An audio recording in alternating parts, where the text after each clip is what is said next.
El gobernador José Manuel de la Sota, después de las noticias impactantes sobre la deforestación en la provincia de Córdoba, planteó un escenario en donde se pretendía cambiar esta historia. Programas de forestación, programas de cortinas forestales en las rutas para evitar lo que han sido catástrofes como consecuencia de carencia de árboles y el fuerte viento en la zona rural de la autopista Córdoba-Rosario. Recordamos que han ocurrido verdaderas tragedias. Bueno, algo se ha hecho de todo esto que se ha prometido. Pero ¿qué es lo que se ha hecho? ¿Y cómo se ha hecho? Bueno, ya mismo lo vamos a repasar. Mira el informe y hablamos con especialistas. Nuestra falta de cuidado del planeta ha llevado a modificaciones ambientales profundas que repercuten en lo que se ha dado a llamar el cambio climático y tantas cosas que afectan la vida de las personas de manera cotidiana. Por eso nosotros hacemos un eje importante en el cuidado ambiental de nuestra provincia. En junio de 2013, el gobernador José Manuel de la Sota envió un proyecto de ley a la unicameral que obligaba a forestar el 1% de los predios rurales, incluidos los terrenos erosionados o sin bosque. Porque promueve los derechos ambientales, la opinión ciudadana, la participación de las entidades y vecinos en el cuidado común que es el espacio del hábitat. Desde el gobierno aseguran que el proyecto tiene espíritu conservacionista porque busca evitar procesos de erosión eólica e hídrica y favorecer a la protección de los suelos, manteniendo el valor productivo de los campos. Organizaciones ambientalistas vieron con ojo crítico el proyecto. Apuntaron contra la plantación de especies no nativas y además aseguraron que el gobierno eligió de socios a los mismos que fueron destrozando lo poco de bosques que quedaban. A su vez, aseguraron que pueden plantarse árboles, mas no ecosistemas, y que en esa simple premisa radica el error más grande en el plan de reforestación. Cada uno que tenga una explotación agropecuaria en la cual a lo mejor no es los anteriores propietarios, la familia, por no haber tenido educación, produjo un desmonte que después originó problemas e inversiones públicas, lo menos que puede hacer es comenzar a forestar rápidamente su campo para que el 1% de esa superficie esté forestado otra vez, porque si no somos injustos. A más de un año del proyecto, a más de 4 de la Ley de Bosques y ya pasados los 2 años desde su última modificación, ¿qué se ha conseguido desde la gestión del gobernador de la Sota? ¿Qué cambios deberá traer consigo la nueva Ley de Bosques prevista para 2015? Bueno, ley de bosques que algunos dicen tiene que ser nuevamente reglamentada. Algunos productores agropecuarios del norte están reclamando algunos cambios precisamente respecto a lo que se conoce. ¿Qué es lo que se ha hecho bien en torno a esta ley de bosques? La relación con la nación para recibir algunos subsidios que supuestamente iban a ayudar a la provincia también a conservar. Nos acompañan 2 investigadores del CONICET, especialistas en la materia. Marcelo Cabido, buen día, ¿cómo le va? Bienvenido. Y el señor Lucas Enrico, también investigador del CONICET, bienvenido, buen día. Les voy a pedir los micrófonos arriba así los podemos escuchar. Bueno, en primer término, la provincia ha encarado, según dice, un programa ambicioso en donde se pretende recuperar los bosques nativos o los bosques que fueron talados a partir de la producción agropecuaria y a partir de la falta de control. ¿En qué se ha cumplido? Bueno, empiezo yo.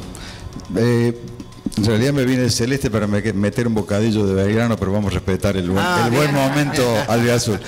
Bueno, en realidad el anuncio del 2012 del gobernador fue muy auspicioso, pero digamos, todos los que estamos de alguna manera vinculados con el tema sabemos que forestar 80.000 hectáreas es virtualmente imposible. Básicamente por la indisponibilidad de renovables o plantines suficientes para esa forestación. Calculemos que en una hectárea, en un bosque relativamente bien conservado, podemos encontrar unos 300 individuos de árboles. Digamos, a ese número, si lo multiplicamos por las 80.000 hectáreas que prometió el gobernador, con 500 o 1.000 hectáreas ya hemos agotado la disponibilidad de plantines de la provincia, porque además los viveros provinciales han sido desmantelados en años anteriores y hoy día no están produciendo como deberían. De modo tal que en una provincia como Córdoba, que digamos, los cálculos más optimistas nos dicen que hemos perdido entre el 75 y el 80% de los bosques que teníamos a principios del siglo XX. La restauración es una tarea extremadamente necesaria, pero tal cual como fue planteada por el gobierno provincial, realmente es imposible de llevar a cabo, de ejecutar. Es decir, requiere una inversión que el gobierno, creo yo, no está dispuesto a Una poner, consulta, ¿no? se ha perdido mucho bosque nativo y se sigue perdiendo. Es decir, todavía no hay acciones concretas. ¿Qué pasa con la tala ilegal? ¿Qué pasa con los intereses de muchas corporaciones, desarrollistas y demás? Sí, hemos perdido, diríamos, la verdad es que en los últimos 2 años, digamos, del 2012 al 2014, se han perdido unas 14.000 hectáreas de bosque aproximadamente. Pero entre 2004 y 2010, por ejemplo, se perdieron más de 200.000 hectáreas de bosque nativo. El proceso sigue, ahora está de alguna manera ralentizado porque digamos, los ecos de la ley nacional de bosque y la ley provincial de alguna manera producen cierto temor en el productor, de manera tal que el proceso sea Lucas, disminuido, no frenado del todo, pero disminuido. Yo les quería preguntar, vamos a suponer que los plantines existieran o que se hiciera a lo mejor más lento, porque creo que la promesa fue en la apertura de sesiones 2013 y hablaba de que obligaba a cada uno de los privados a poner a reforestar el 1% de sus hectáreas productivas. Hacerlo así, digamos, un 1% acá, otro acá, separado en los campos de cada uno de los productores, que a lo mejor pueden elegir en qué zona hacerlo, que no genera un bosque homogéneo, digo, ¿sirve también para lo que es reconstruir el bosque nativo o es meramente una plantación que no va a generar el hábitat de especies naturales y de conservación de agua, etcétera? Bueno, en realidad siempre planteamos que poco es mejor que nada. Sin embargo, siempre nuestras propuestas apuntan a que es necesaria una conexión entre los diferentes parches de vegetación que se vayan plantando o los parches hoy existentes. En particular, en la propuesta que habíamos realizado oportunamente para la reforestación en bordes de camino, justamente el punto importante que citábamos era la conexión entre uno y otro parche de bosque y líneas continuas que permitan funcionar como corredores biológicos para las especies nativas también de la fauna, ¿no? Y que permitan a la vez fomentar la regeneración del bosque por sí mismo, sin la necesidad de estar plantando nuevos árboles. Con respecto a toda esta temática, se habla mucho de que la polémica está basada en el hecho de traer especies exóticas, de plantar árboles que no corresponden a todo lo que tiene que ver con los bosques nativos. ¿Tan perjudicial es traer otros árboles que no correspondan a lo que es la geografía de Córdoba?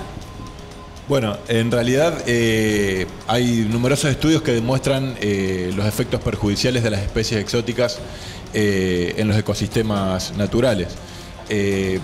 Con respecto al tema de las exóticas, muchas veces son especies que además son invasoras y que pueden producir el reemplazo de las especies nativas por estas nuevas especies. Es decir, pueden ir sobre Exacto. las otras que deberían ser las Siempre naturales. así, Exacto. Sí, y para agregar a lo que bien ha dicho Lucas, se supone que en principio las especies nativas están adaptadas a las condiciones que deben soportar en este medio. Entonces, hasta desde el punto de vista económico de la fisiología de las plantas es mucho más rentable utilizar especies nativas, ¿no?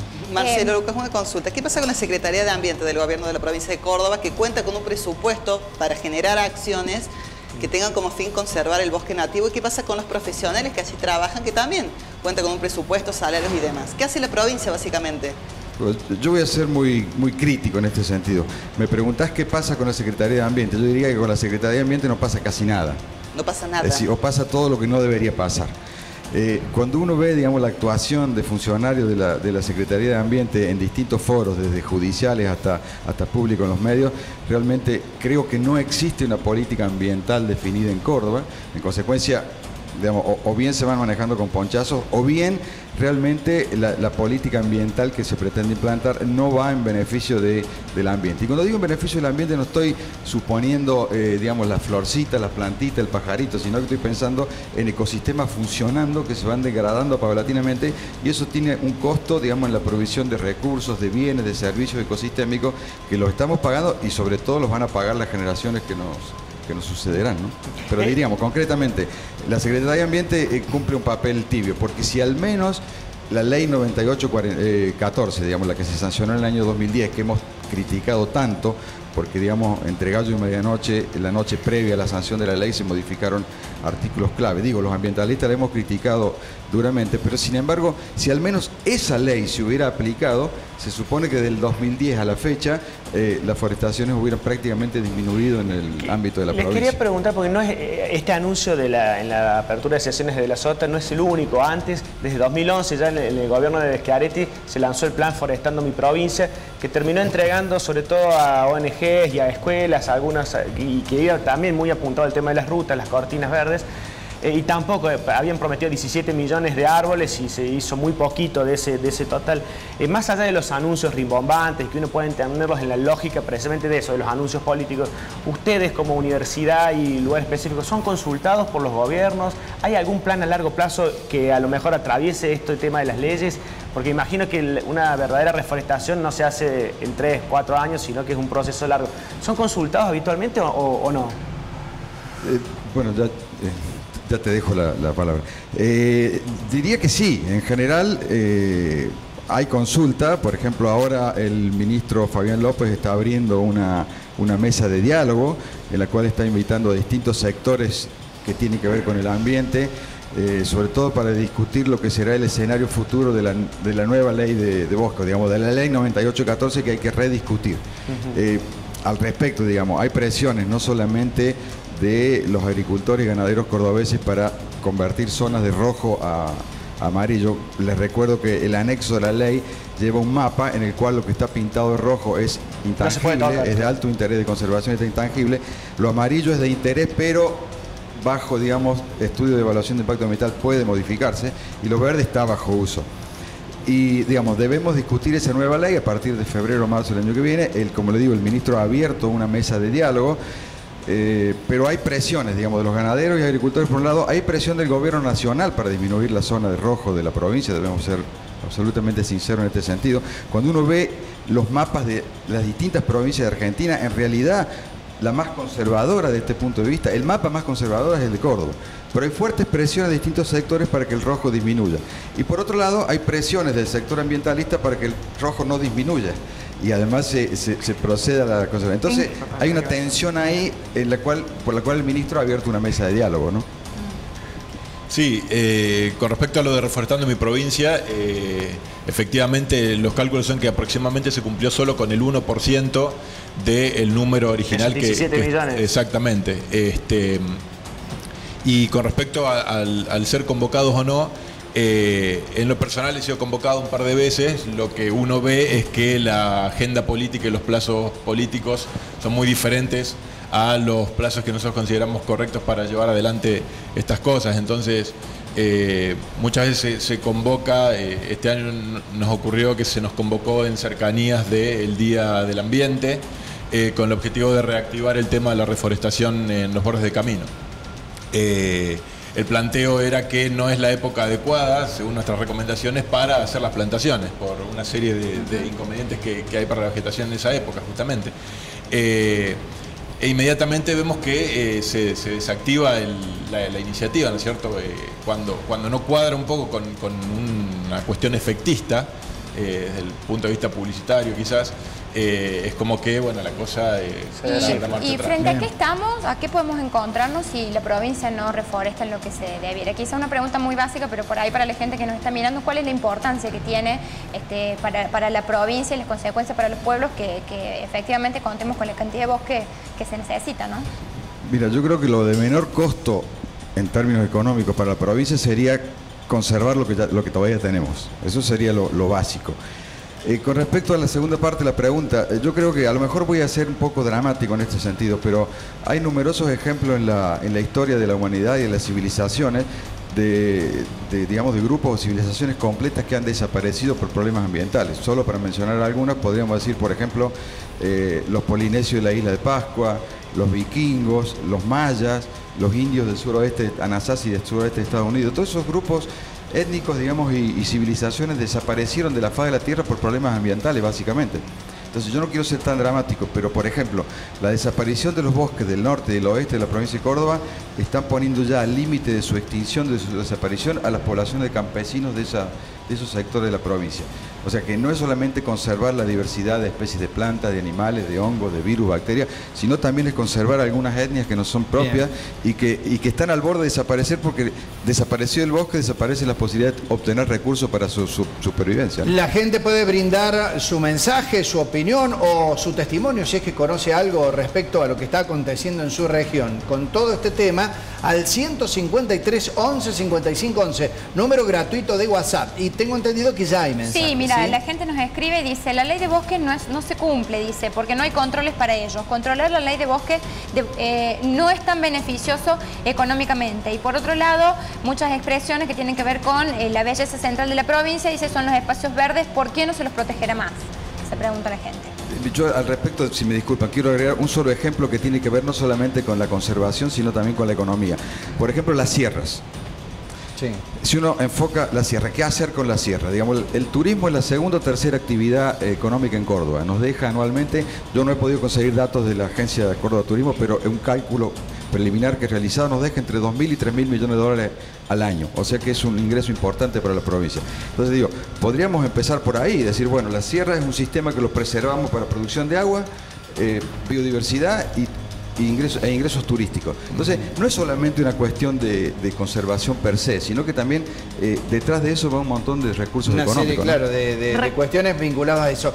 Ya que hablamos de las sierras, muy afectadas en los últimos años por incendios forestales y también incendios de pasturas. ¿Se había hecho una acción también para recuperar algo de las pasturas? ¿Se ha logrado hacer algo de eso o no?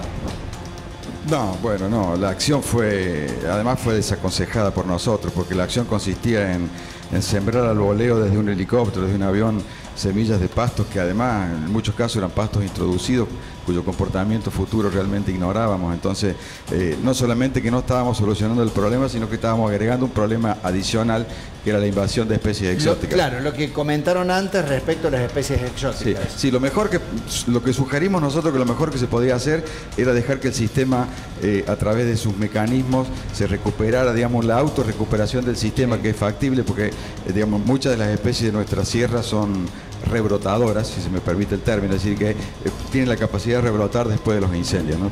De acuerdo a la experiencia que ustedes han tenido, ¿cómo se comporta el sector empresarial que tiene que ver con un 25%, dicen los especialistas, de todo lo que se tiene que ver con la tala de árboles y todo eso?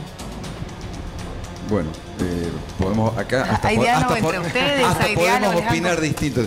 No, bueno, mira, yo creo que la cuestión es la siguiente: el sector empresarial en general no está demasiado estrechamente vinculado a los problemas y las cuestiones ambientales, ni digamos a la investigación científica. Por ejemplo, por solo dar un ejemplo, en Estados Unidos entre el 35 y el 38% del presupuesto del país para investigación proviene de empresas privadas, que además después utilizan lógicamente los resultados de esa investigación. En Argentina eso no existe, entonces yo diría que hay casi un desentendimiento de las empresas por los problemas ambientales. Sí hay a veces estudios de evaluación de impacto ambiental porque están obligados por ley, pero genuinamente, por ejemplo, si pensamos en las desarrolladoras inmobiliarias sobre la Sierra Chica, hay una gran insensibilidad con respecto hay una fuerte oposición a los proyectos de ordenanza para poner una cota de construcción por encima de una determinada altura en las sierras, ¿no? Y viene precisamente del sector privado empresarial la oposición a eso. Por ejemplo, que se haya lanzado un emprendimiento inmobiliario en Candonga es una cosa inadmisible, desde todo punto de vista. Pasa con el Terrón, en Mendiolaza y tantos otros lugares, ejemplos para darnos. Más mensajes, Sime. Sí, por acá Mercedes Cecilia López nos dice, por la zona en la que el suelo transitan realmente se ven inconvenientes y no se ve que se haga mucho. Básicamente, ¿cuáles son las primeras acciones que deberían instalarse y comenzar a ejecutarse ya para tratar de paliar esta situación del bosque nativo, la pérdida del mismo? Yo diría que en primer lugar cumplir las leyes vigentes. Córdoba tiene buenas leyes. Digo, además de la 9814 tan discutida, hay otra ley del año 2005 que prohíbe el desmonte total, tenemos una excelente ley de áreas naturales y tenemos leyes previas que regulan el desmonte. Básicamente las leyes no se cumplen. ¿Y hay multas para que se cumplen? Sí, perdón. No se pregunta si hay multas. Sí, la legislación contempla sanciones, sí. ¿Y son equivalen esas sanciones al daño que se producen o no? ¿O son sanciones que en definitiva conviene pagarlas? Sí, esa es una pregunta muy interesante. En general, el concepto de los ojeros hasta hace un tiempo era que convenía pagar la multa y, digamos, seguir incrementando la superficie cultivada. Sí. Claro, supuestamente debería pagar una multa y luego remediar el daño ocasionado. El tema es que no hay controles luego de que esta remediación realmente exista. Entonces, básicamente, la cuenta cierra muy rápido si uno tiene que pagar una pequeña multa y a partir de ahí empieza a tener más superficie productiva en su propiedad. Tiene que ver un poco con lo que es la responsabilidad ¿no? de los ciudadanos, de los empresarios, de los productores, de no solo intentar capitalizar las ganancias, sino también de evitar sociabilizar las pérdidas, ¿no? o los daños que se generan a través de sus actividades. Sí, lo último. Yo básicamente pienso que el mensaje que me gustaría dar, sobre todo a los funcionarios y demás, y políticos, que obviamente no me escucharán, pero si por ahí me escuchan, es que, digamos, con políticas ambientales serias, coherentes y pensadas a largo plazo, también se pueden ganar elecciones. Digamos, no solamente promoviendo algunas facetas de la producción, sino que con buenas políticas ambientales también se ganan elecciones. Países europeos son ejemplos de eso. El tema es que así como las cloacas no se ven, los árboles demoran a lo mejor hasta otra gestión en verse más creciditos. Sí, eso es complicado. Marcelo Cabido y Lucas Enrico, muchísimas gracias a los dos por brindar aquí su testimonio. Hemos hablado de la cuestión de la ley de bosques, lo que se está haciendo, lo que se apunta a recuperar en materia de reforestación en la provincia y lo que se hace bien y lo que está pendiente, hablando de temas pendientes. Me voy a ir a la